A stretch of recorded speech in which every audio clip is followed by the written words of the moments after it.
Noong May 2021, unang beses kong inakyat ang tinaguriang pinakamahirap at pinakamahaba na daan patungo sa tuktok ng Mount Isarog. Kasama ko sa paglalakbay na ito ang Alimatok Adventure Incorporated, isang grupo ng mga mountaineer. At mula sa aming bayan sa Lagunoy, bumiyahe ako patungong Barangay Santo Niño, Pili, Camarines Sur, kung saan matatagpuan ang jump-on point ng Pitong Kulod Trail. Pagkarating namin sa nasabing lugar, kinausap agad namin ang punong barangay at aming local guide.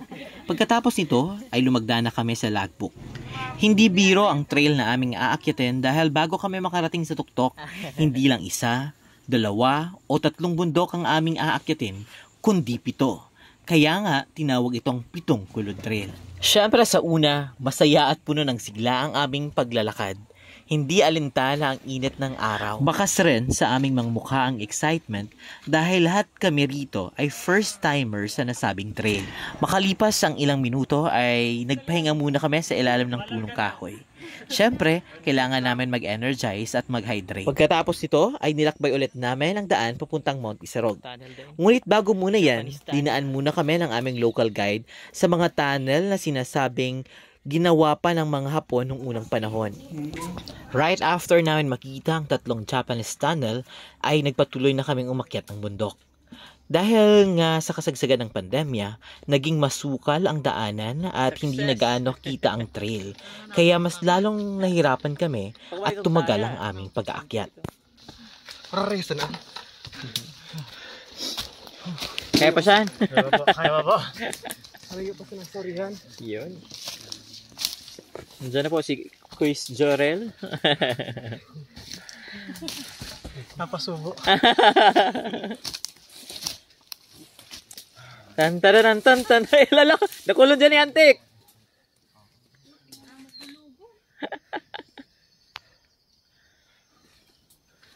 Makulog pa sa nab. Makulog pa Ano nga, di mo nagagatok ang katsar. Oo, day man.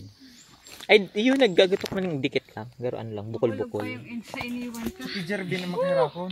Ano? Nagburtog tagal tutubig-tubig sa iya. Ay, yan lang. Ang reaction sa iya. Ay, makulog kung pakakagat ko doon. Iyo po. Si bakit ma'am, nagtuturubig ma'am. Pag nakagat po ka to. Itong garo nag-ano, pitke? Gumapang kami ng paulit-ulit sa isang napakahabang trail. Naglambitin, lumuhod, nauhaw, napagod at nagutom. Tila parang lahat ng ito ay aming naranasan habang umaakyat baba sa mga bundok na aming dinadaanan. Totoo namang talagang hindi biro ang pag-akyat sa Mount Isarog.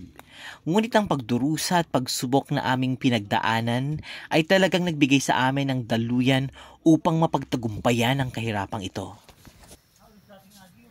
Baba, makakasabit.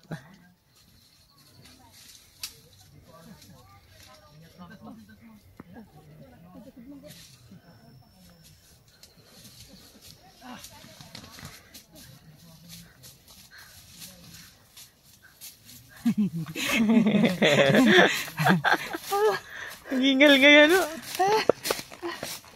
Ingat, guys. Makalipas ang ilang oras at ilang bundok ang aming naakyat, habang patuloy kaming gumagapang at naglalakad, ay napansin namin na nagkawatak-watak na pala ang iba. Maling trail na pala ang kanilang dinadaanan. Hinanap sila ng aming local guide at ang aming mga kasamahan pa. Dito na kami natagalan pa dahil hindi talaga namin makita yung aming mga kasamahan. So nagantay kami ng mahigit 1 oras at finally and fortunately nakita namin sila. Napawi ang aming mapagod nang nasilayan namin ang sunset. Sobrang ganda pala ng sunset dito.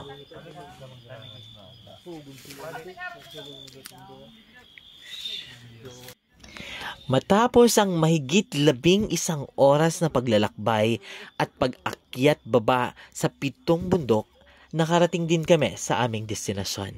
Ito ang aming campsite. Dito na kami magpapalipas ng gabi at bukas na naman namin ulit sisimulan ang aming pag-akyat ng bundok. Siyempre, nagluto rin kami dito, nag-socialize, nagkwentuhan, kumain at natulog.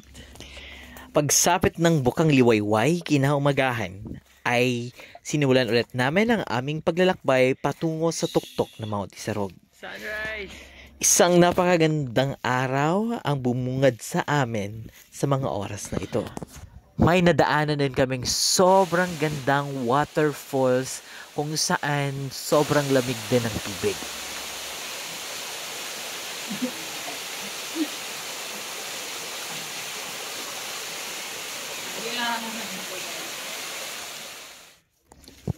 After that, nagpatuloy ulit kami sa paglalakad. This time, bumungad sa amin ang napakagandang Mossy Forest Trail ng lugar na to. Almost 4 hours din kaming naglakad, makarating lang sa tuktok ng Mount Isarog. And finally, matapos ang nakakapagod, nakakauhaw, nakakagutom, nakakabasag tuhod na paglalakbay, ay napakita sa amin ang napakagandang clearing, napakalinaw na tanawin ng Mount Isarog.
$20 lubat.